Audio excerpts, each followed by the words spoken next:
এটা হচ্ছে কষা কষা কুরবানির গোস্তের ফাইনাল লুক। 2026 সালের প্রথম কুরবানির গোস্ত রান্না করতে যাচ্ছি।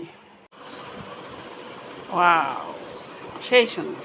দিয়ে দিচ্ছি সয়াবিন তেল, জিরা ফোড়ন, সব ধরনের গরম মশলা, পেঁয়াজ কুচি।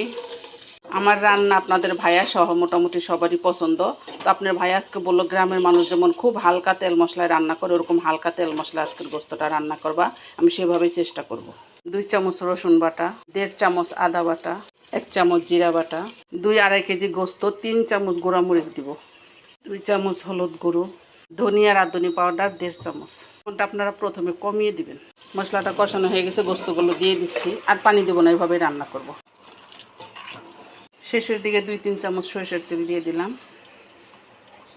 কষা কষা গরুর গোস্তটা অলমোস্ট কমপ্লিট। জিরা গুঁড়া ছড়িয়ে দিয়ে ফুললি কমপ্লিট করে নিলাম।